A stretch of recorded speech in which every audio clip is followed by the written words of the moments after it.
everyone. Today we have a very important discussions. We will discuss on liquid asset. Basically, we will discuss on water. Country like Bangladesh, Malaysia, we have lot of water related issues and water related challenge. We have our world famous speaker, Dr. Talib Rafael and Mr. David Smith.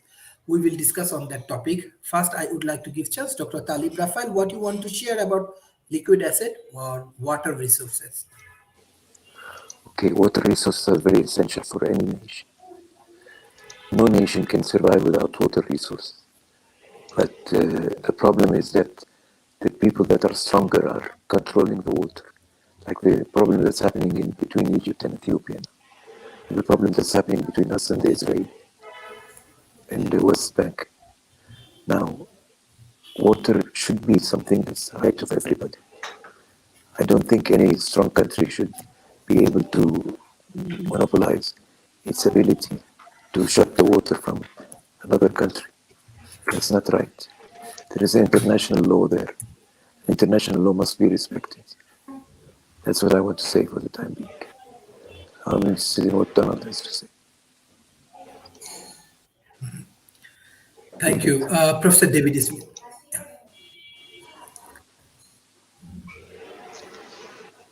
Dr. Talib is 100% correct that water is a global resource, an international resource. And if you go back and look backwards out our rearview mirror in history, you're going to see that many conflicts around the world have been caused over water.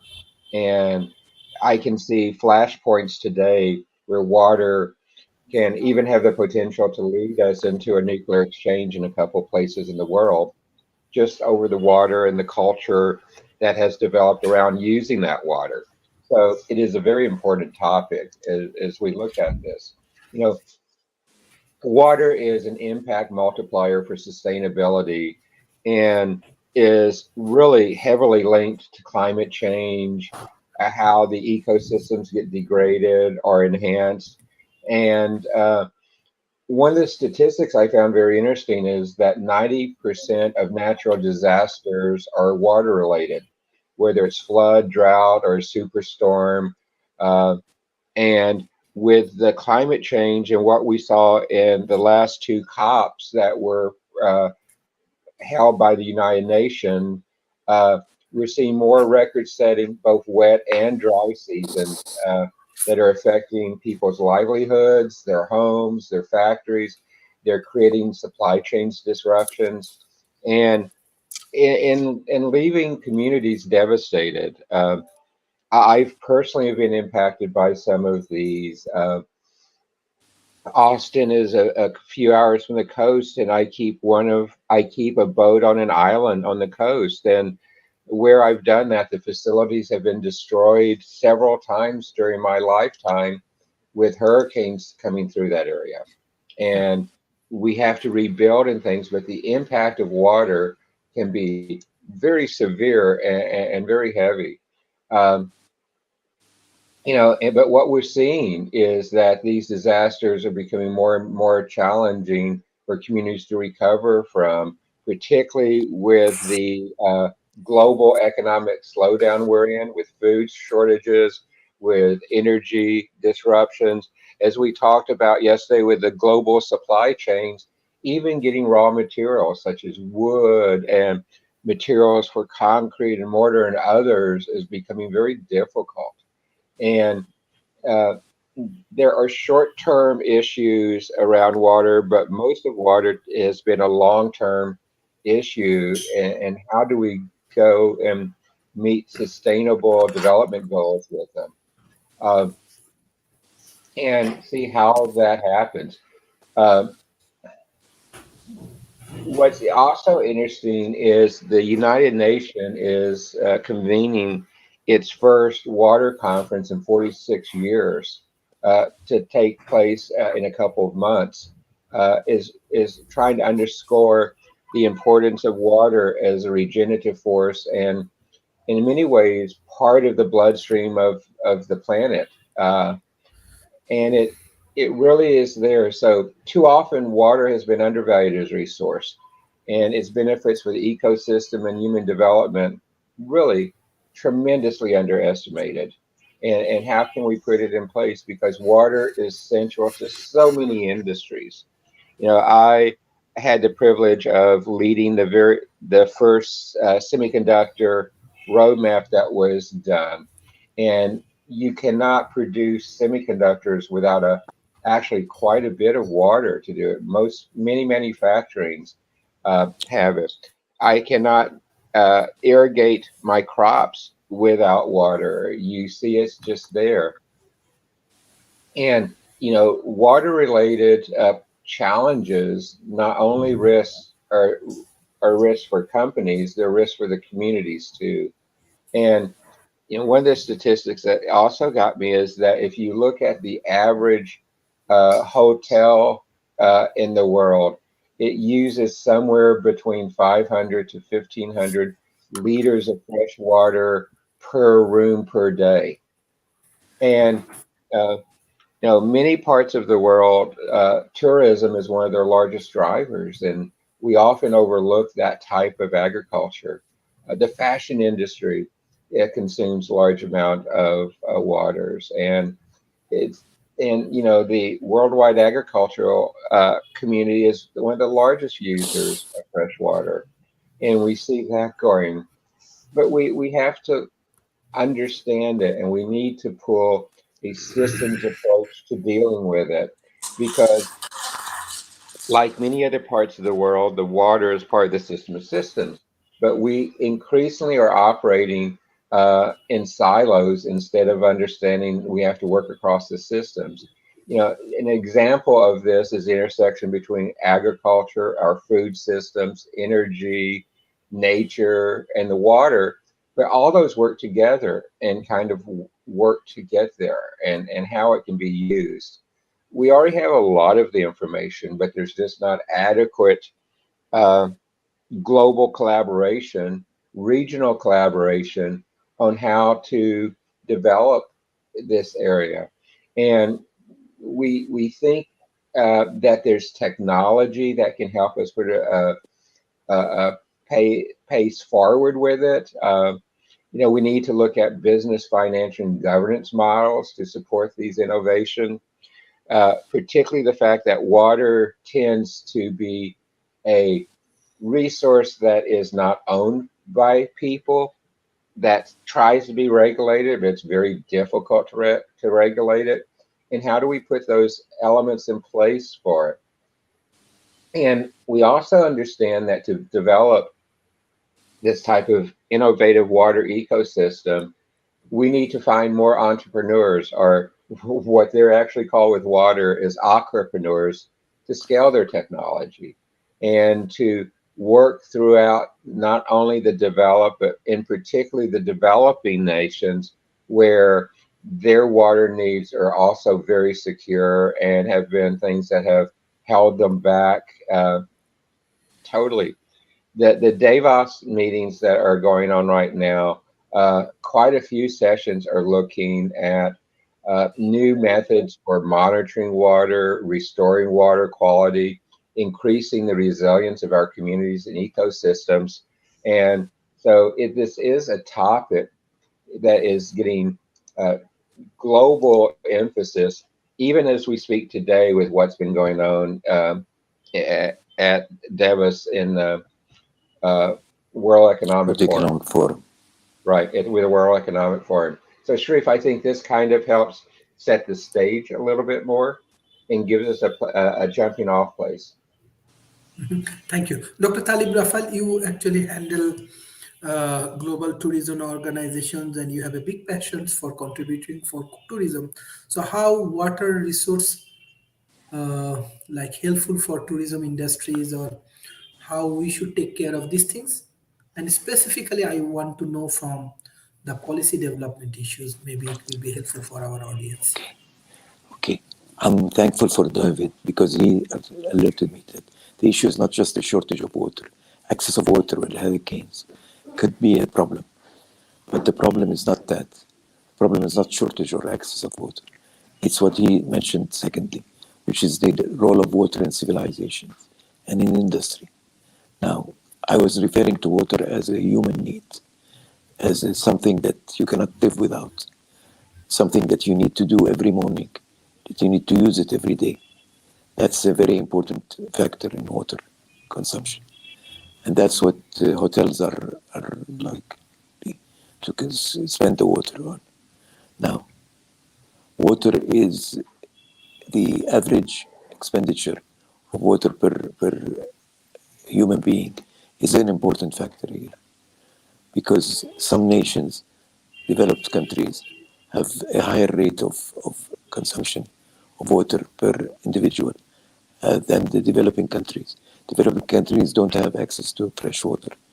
In Africa, for example, there are very few countries that have access to fresh water, and the countryside there is very much deprived from that. So I want to concentrate on two things: shortage of water, one, not excess of it. Secondly, the human needs, not the industry needs. Don't know, David, if you don't mind, that's what I was going to talk about. So in tourism, for example, it's important to know that hotels are very big consumers of water because you don't only use the water for rooms, use the water for any other thing that happens in the hotels, like cleaning, like washing the windows, like any other thing. So water is very, very important in this regard. And I think that the tourism industry is guilty of not being well equipped to handle the water problem, the water issues, especially in places where hotels are built in very poor areas and areas that don't have access to fresh water. That creates a very important discrepancy between the standards of living of people and their visitors. That's not good for the tourism industry to start with, because people should not go compare their standards of living to the standards of living of those that come and visit them. Tourism is not just about blonde people with blue eyes coming to visit a developing country. Sorry to say this, but that's the fact. So we should be not serving the rich people of the world in these tourism setups. We should be serving ourselves first. That's most important, because a country that's not having its people happy cannot make their visitors happy. That's for sure. In Europe, they don't have a problem with water because they are consuming a lot of water. Now it's an issue that needs global coordination and global, as David said, global pacts. And the United Nations plays a big role in this. Now, there are classic conflicts of water in our area, particularly in the Middle East and North Africa. It's a very, very important region where water is very scarce. Water is as valuable as oil is, even more valuable to some countries. We are blessed to having our oil in our countries, but we don't have water in our countries. That's a big problem. Our people cannot attend their basic needs with water. That's what I want to say for the time being. Thank you. Thank you. Professor David Smith, how it can be helpful and if you share some views about policy development. Sure. I like to first just continue on what Dr. Talipas was saying as well, though. It's not just the hotels as you begin to look at it, it's the whole hospitality industry. You Yeah. know, it's not just cleaning, it's how do you cook the food for the people? How do you turn that in? And the hospitality industry is very important to most countries in the world. And the average statistic, if I just take the whole world and mush it together, is for most countries, the hospitality industry is usually around 25% or so of GMP. So it is a very important consideration where water has a role that can make or break the whole hospitality industry, from the hotels to the resorts to food services, both in the hotels and resorts, but even just on the street. And we see that happening throughout. Uh, Also, the policy side is a tough one, Sharif, because it's easy for a country or a region in a country to look at regulations around a local asset. But the problem with water is many instances it crosses boundaries between countries. Yeah, it One of goes, the places goes from where one country to another. you're right, and the different things. One of the big places is if I look at the border between Pakistan, Afghanistan, going into India, the water all flows through that, and they flow through all those countries. And we're seeing countries dam up and divert part of that water, which is causing problems downstream without any coordination. And that actually, in the past, restrictions around that water has led to wars in that region of the world. And I can see it leading to it again now. So a way to regulate it, Sharif, is more challenging than you would think because of all these interactions. I can tell you here in Austin, we have the Colorado River flowing through the middle of our town, and we have a bunch of lakes upstream and around us. But downstream from us, we have a number of rice farmers, and growing rice takes a lot of water. Yeah, it And when does. we're in a time of drought, there is considerable political and civil disagreements on how much water can be diverted for the rice farmers. But on the other hand, that rice is part of our food chain, it's part of their livelihood. And, there's different ways to balance that and use that. So it's a challenge on the regulatory side because you have to balance all these at times very conflicting stakeholders. One of the biggest challenges in any political arena is how do you meet the careabouts of the various stakeholders? And at what time do you, as a governing body, have to override needs of stakeholders for the greater good? And you know, the purposes of government are to really first provide protection and then look at ways to protect the greater good. And particularly with water, that can be an extremely daunting task of how to protect the greater good, not only within a community, within a region, within a country, but particularly cross border, where you have these very conflicting areas. And even though Dr. Philippe says, let's leave the commercial use of it off the table for a minute, but in those conflicting places between countries where water is so important, you have to also throw back in water's use as a commercial factor because it supports the economic good of the citizens. And that has to be a consideration when you begin to look at the regulatory environment you referenced, Dr. Sharif. So I hope that kind of answers your question because it's kind of like a bowl of jello. It's not solid, it jiggles, it moves a lot because there's so many stakeholders and interactions in that ecosystem. Thank you so much, Donald. Thank you, David. Thanks a lot. No problem. Can I say something just to comment on what David said, please? Yes, Okay. sure.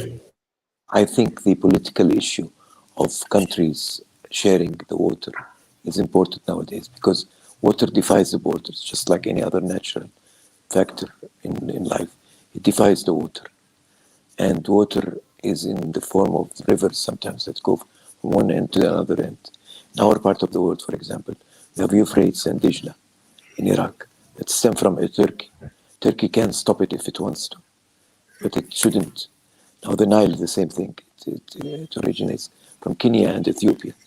And the whole Egyptian civilization wouldn't have flourished without the flow of the Nile into Egypt.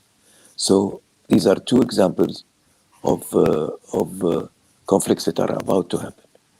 Now we have also a problem with the Israelis, Jordanian and Israelis, because what happens is they have diverted the water that goes into the River Jordan. River Jordan is shrinking in its width, and that's causing the water and the Dead Sea, which is a very important spot there, to come lower and lower. Now this is a problem. What you need to do is you need to regulate that and have an international law rule that would confine every country to a certain procedure.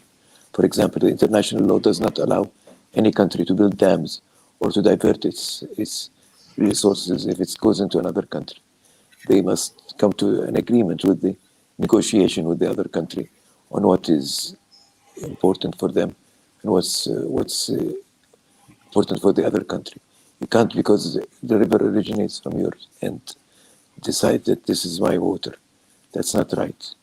Water is a very important commodity in this regard.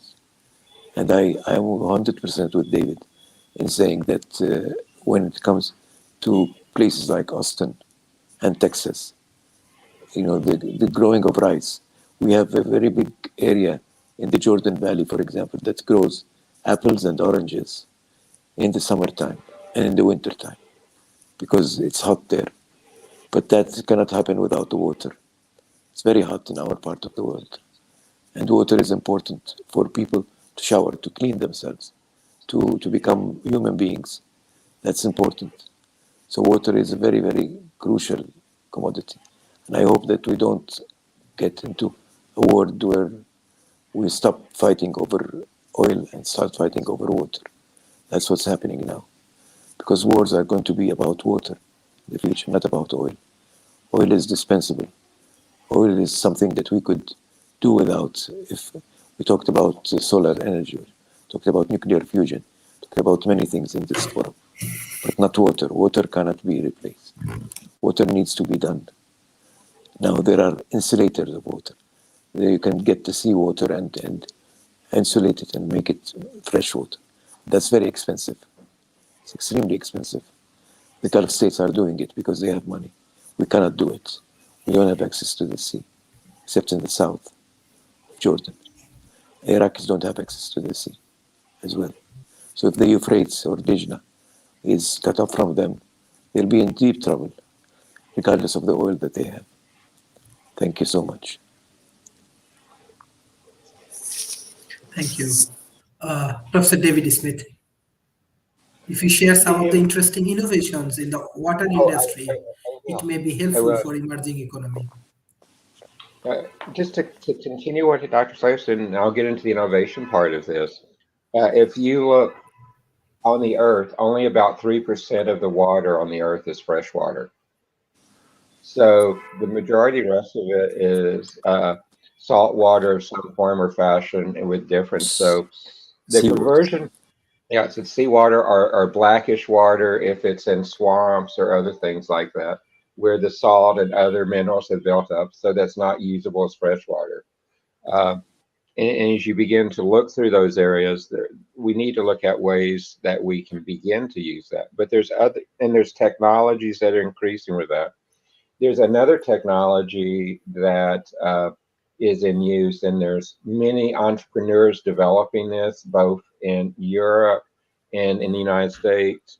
For example, there's an Israeli company called Air to Water, and what it does is it has a technology that will go ahead and take humidity out of the air and convert it to water. You're seeing other places where there's a lot of technology being used to be able to filter, reclaim water that has been used in processes. For example, there's ways of looking at water that has been used, for example, in hotels for washing the clothes, the sheets, and other stuff like that, and taking that through a separate system as opposed to just dumping it in the sewers and running it out with everything else to take this gray water, as it's called, and begin to clean it up and use it again. And it might just be in applications where it's used not for human consumption, but for other elements like that. But it's a place where you can get into water reuse, where the technology is becoming very capable of doing it. The challenge is the infrastructure. So instead of a cold water pipe, a hot water pipe, and a sewage pipe, you'd actually have to add a gray water pipe for recycling it. or maybe a gray water supply pipe going into That's it. right. So instead of 3 pipes, Very true. you would have 4 or 5. So Very true. it's how do we take those type of technology advances, Sharif, and begin to implement them. We can do those in demonstration projects, and it has been done in demonstration projects.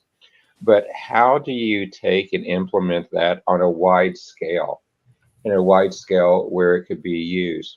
You're seeing particularly resorts and others take gray water and they're capturing that, capturing rainwater as well. And one of the challenges with resorts is they use a lot of water, not just for the things we've talked about before, but if you look, resorts tend to have a lot of growth around it, green grass, a lot of plants, a lot of trees like that. They have golf Swimming, courses, swimming place. right? And golf courses use tremendous amounts of water. Yeah. So how can you take those that have already been used and use it in places like that, as opposed to just pushing it down the drain and using fresh water for all of those? There's technologies that exist for that, but once again, it's more expensive than doing it the other way from an initial cost, but we don't have regulations in place that can help drive those harder. I particularly am excited though about some of the technologies with converting, uh, like I said, air to water, the salt water, the blackish water type things, the technologies with recovering gray water. And on top of all those, there's a lot of research going on how do we make industries be more efficient with the way we use water? How can we make agriculture more efficient with the way it uses water? Uh, there's a lot of genetic engineering looking at how can you produce plants that still grow the same way and use less water.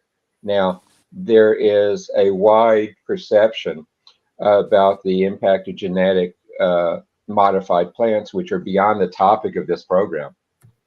But there's a lot of research going on. How can we grow more? How can we manufacture more with less and less water as well? And even in those instances, how can we capture the water that has been used and reuse it again? So, Sharif, that's some of the technologies that are happening there. Very true. Thank you. Thank Very you. true. Dr. Talib. No, I want to agree with David. I think the technologies are important. The distillation of seawater, for example, is one of the ways that is being used in Saudi Arabia and many Gulf states, but they can afford that. Now, that also affects the climate change because it produces lots of gas and CO2 because it's not that clean. So what we need to do is regulate the water that comes naturally fresh. But I think he's also right about the technologies that are trying to separate gray water from fresh water. Now, gray water could be used for many things like cleaning, like showering even, if you want to. But fresh water has to be fresh enough for people to drink it. And people are not having enough water to drink nowadays, let alone Right. other aspects. Like, thank you so much. Thank you, David. Thank you. Thank you. Mr. David. Well, the I'm glad he brought up the climate impact and pollution impact of it. We will never ever as a world reach net zero targets without addressing the water related That's right. emissions. We use water to cool data servers, to uh, processing wastewater. We use fresh water to process wastewater even. And one of the statistics is water is responsible for about 10% of global emissions. And because that, it's really essential to how we're going to mitigate climate. Water is also critical for what we do around fossil fuels. fuels. And in many places where you are drilling for that, they're in areas where water tends to be scarce as well. So it's, excuse me, it's that water usage as well. And it's this whole cycle of how each of those will impact each other. And if we're going to decarbonize our energy systems and go to others, we need to look at alternatives to our water footprint, because you're seeing those. Some of the big water's biggest opportunities, though, lie in climate adaptation, where we can increase the resiliency of both our ecosystems and our community and the people. The people are a big part of what we do around water, and how we can strengthen those. Uh, in the United States, California is a great example. California, for years and years and years, has been in one of the most severe droughts. But then last week, they had a tremendous rainwater storm event, which actually has refilled many of the reservoirs and things Yeah. that have been dry for years and years. So you see that, and we've got to look at how we can put resiliency in space on it. To go from very severe drought to the reservoirs being full and flooding all over a week's period, where the drought has been going on for years to years. That kind of underscores, I think, the importance of water, but also the systems of how we use it, how we manage it, and how we can adapt to it. We need to, for example, in agriculture, adopt agricultural land management places where we use regenerative practices, look at soil that can retain more water, and and look at, how do we optimize the fresh water that can be used for agriculture? How do we protect the groundwater stores, the underground stores, from things like chemical runoff of to agricultural inputs like fertilizer, pesticides, that all impact the water in the water table. And and how do we adapt both the natural and man-made approaches of how we deal with water in a way that can help us understand the importance of water, and how water is the bloodstream of our earth system, and how we can do that and um, adapt. This is such an topic, but the challenge is, it we can say with importance, we can look at some of the technologies, but it's a decision that, because water is often in rivers and lakes, uh, they're in places where it's easy to drill wells to it on your own property and others. It's really hard to regulate. It's hard to do the things that Dr. Talib was talking about, is put in place the things where you can bring a governance process into place. As I say, governance as opposed to government process, a governance process into place where you can do what is good for the greater good. And that's the challenge. Is we tend to look at our own personal use, and we forget those around us. We forget all the others up there.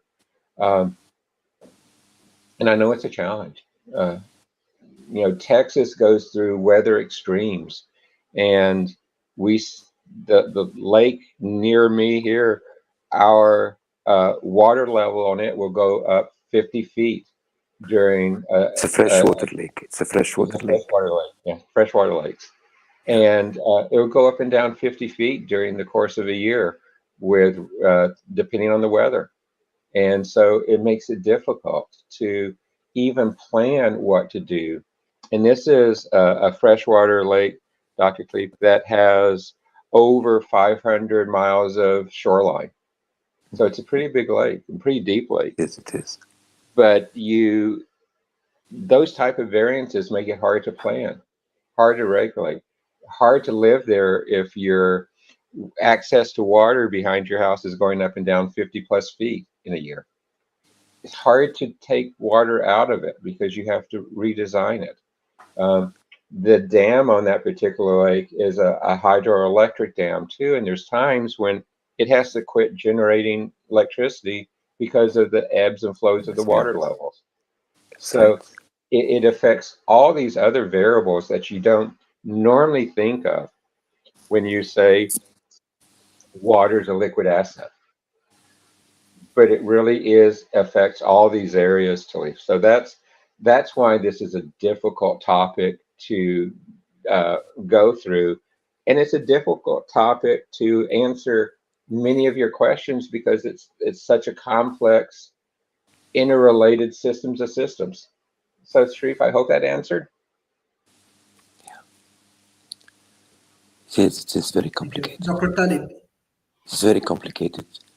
But I think what Dr. David said is very important here. Now, people that use water sometimes take it for granted that it's their right to have that water. And the water is provided for them in a generous way because the rates of consumption of water per individual in the West is not like the East. That's for sure. Now, we should start thinking about this as a global problem, not as a local problem. And as a global problem, Sir David, I think we need to have rules and regulations that are internationally protected, because wars can happen because of this, not just water distribution. So I think the construction of dams must be regulated, and the flow of water must be regulated in some ways. It's very important. Thank you so much. Thank you. Mr. David Smith. I can do nothing but say ditto to what was just said. It is right. It's one of those areas that there's no magic wand. There's no solution. Like I said, if I go back through centuries and centuries of millennial of Earth history, many wars have been over water, Yeah, and with the changing climate situation today, many future wars are going to be over water, that's whether right. they're small local exchanges or much bigger ones that can develop. Uh, the me putting on my futures hat and looking at global conflict, the place where I see in the world that is most likely, besides Russia to Ukraine right now, and I don't think this is going to happen, but the place most likely for a nuclear exchange is between a couple of countries over water. Yeah, And both of these countries have a couple of hundred nuclear bombs. Now, they don't have the delivery mechanisms to deliver them worldwide, but from one country to the next, it could be done. And the radiation cloud that would affect it, particularly since both of these nations are in the high mountains and stuff either, as well, would be devastating to Europe and to Asia, and then affect most of the rest of the northern hemisphere over time. Um, but it is one that would be fueled primarily by water, but also with intense cultural differences and intense cultural hatred between these two countries nations. going back hundreds and hundreds and Yeah, hundreds of years. Uh, right. and like I said, that is a place where I'm most worried about a nuclear exchange in the near future. Uh, and it's not where you would traditionally look. It's not over a geopolitical consideration. It's over water and culture, Yeah, and that is where logic does not play as much. You know, it's easy for me to look and say, if Russia decided to drop a nuclear bomb in Ukraine, this is going to happen, and because this is going to happen, Russia's most likely not to do that. But in an area where it's around water and culture, I'm sorry, that type of logic doesn't play as well. That's And right. so water has many roles, and this one in the global uh, political realm hard to predict, and very, because I can see one nation saying, I need this water for my own use. And I know you're downstream, but tough. But the type of global acceptance of that is important. But I just don't know how we can achieve that with many nations looking totally inward and ignoring their neighbors. Yes. The only way to achieve that, David, is through international cooperation, international agreements. The UN has a big role in this because there is a court that can regulate all of these conflicts that are there about to happen. I agree with you. I think next Yeah, I'm wars are familiar going to with be on water. water. I agree with you. Uh, and even the UN court, though, and the UN regulations around that, many countries will decide at times to ignore them. You know, for Yeah, example, they are. if I look at North Korea, they ignore almost everything from the United Nations. That's They right. ignore other stuff. So you're going to have outliers. And that is the place where international agreements are hard to keep, is when you have outliers in it. And the political winds within countries change fairly often. Uh, and how can you have the consistency as government administrations change, as political parties within a country change? And those are all the elements that we have to do to be successful with these international agreements, like we're talking about here. But just to go back purely to water for a minute, uh, you know, the UN Water Conference happening in March. It Where was is it happening? Where is it happening, David? Where I'm is it not for happening? sure the city. Let me go and see if I can pull that up real quick. Okay. It is. Oh, it's happening mid-March, or it says what I see doesn't tell me the location, but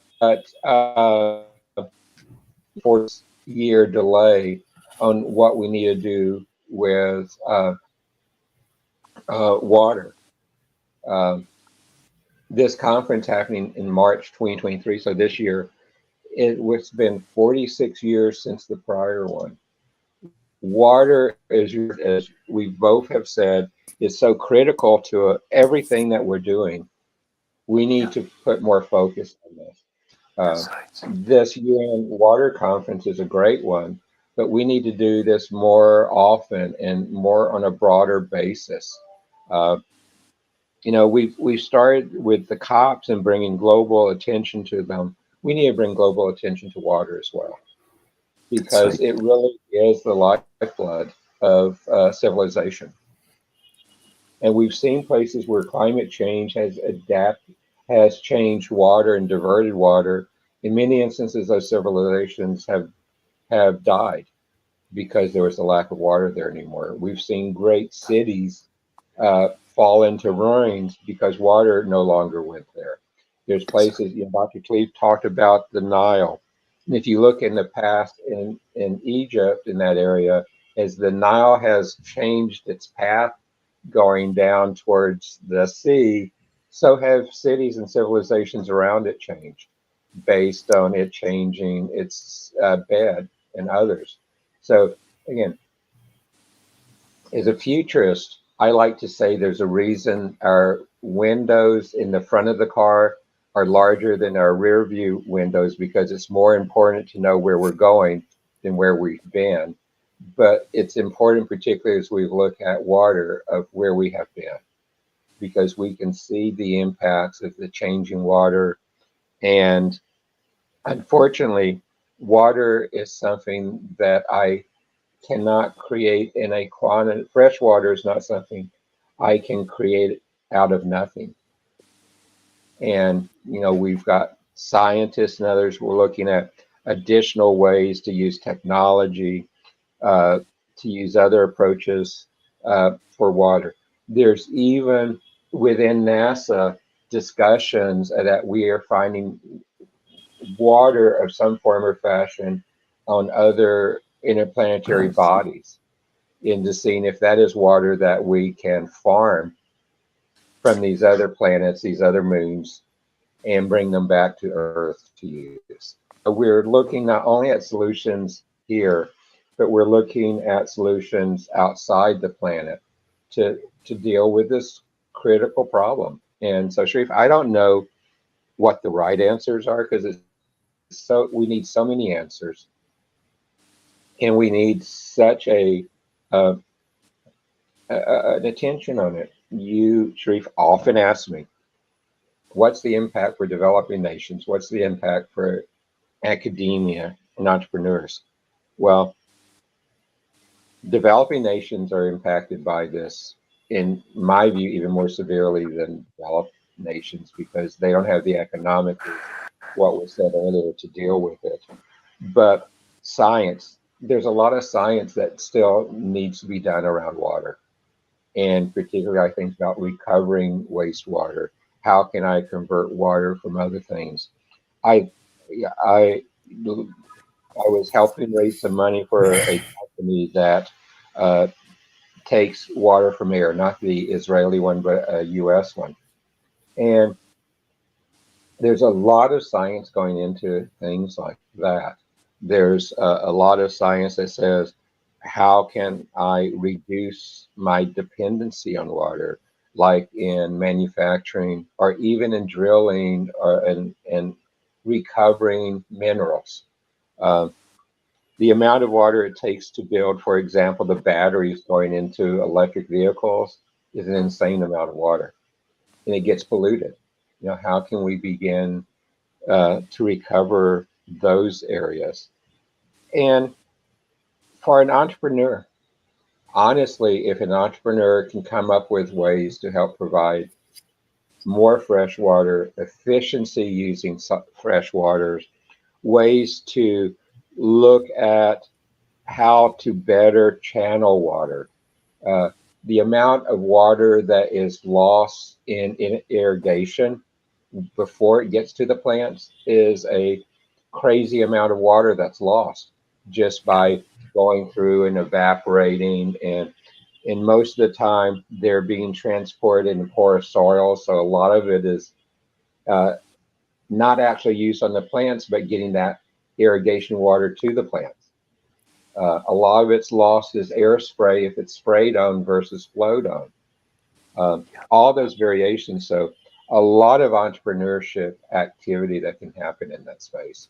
And not only it would be good for business, it would be good for the planet.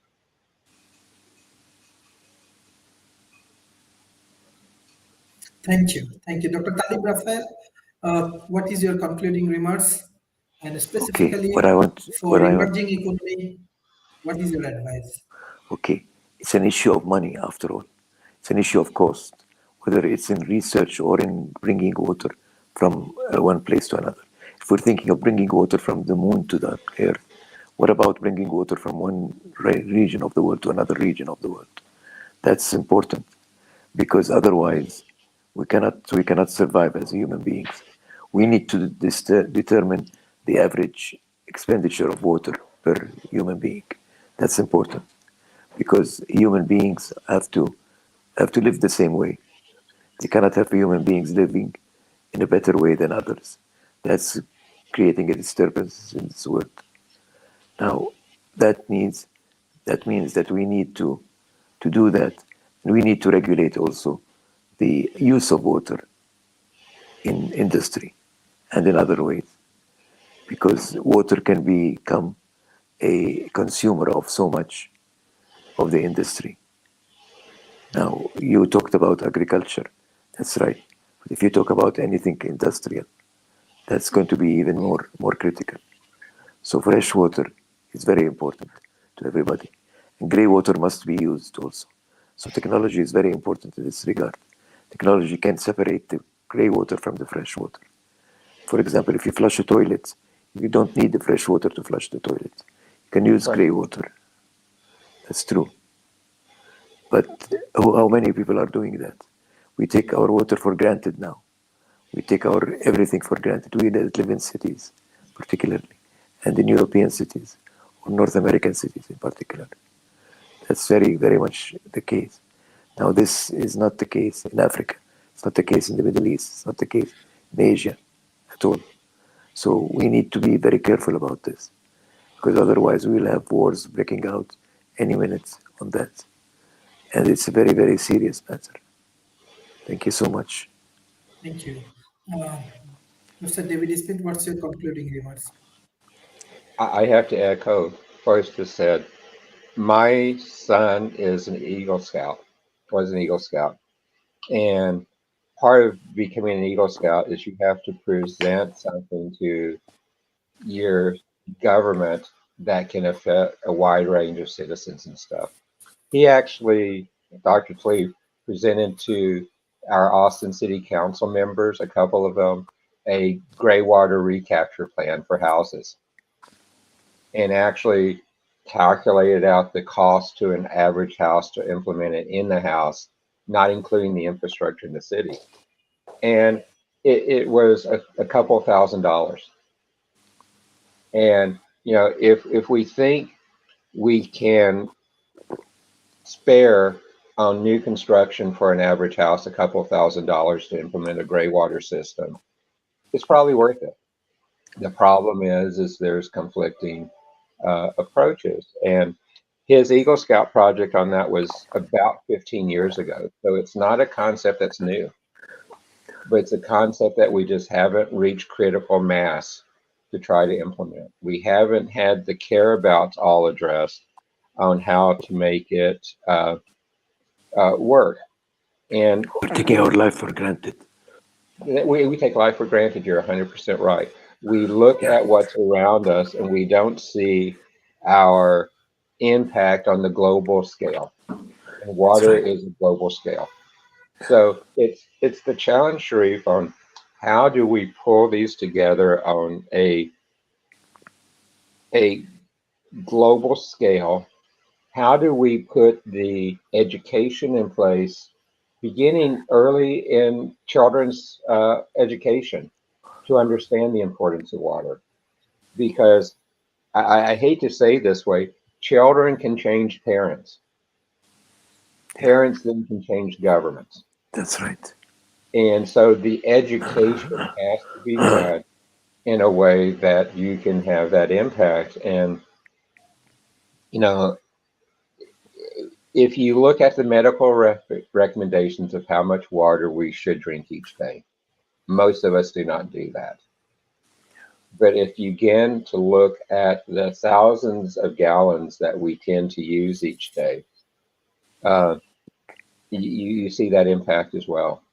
Uh, I will tell you during some of the drought crises we've had here in Austin, when I was teaching at the university, uh, we actually decommissioned 90% of the fountains we had on campus, the ones outside, the decorative ones. Uh, and in the ones that did not get decommissioned, uh, we actually quit flowing water into them until we got more water That's to right. dispense to. And on the campus there, they've actually converted those fountains to gray water fountains out of some of the buildings near them to be able to use them. So that is where we're headed with it, and I can see that going. I love it when I go to other parts of the world, though, and particularly even some of the dry regions, Dr. Tlaib, like when I've been over in Dubai Yeah, and seeing the amount of fountains where the water's just evaporating in the air from a that's right. region that's normally very arid. Uh, That's right. we have to become more intelligent Yeah, around the way we use water, the way we govern it around it. and the science we have to make important. That's my concluding remarks. Thank you. Thank you, Dr. Thank you. Thank you. This is extremely valuable because we are solving problem for the emerging economy. Water is extremely important. We are working for a specific district in Bangladesh, and we are observing millions of people have water related problem. They have arsenic. So we are taking real actions beside this dialogue.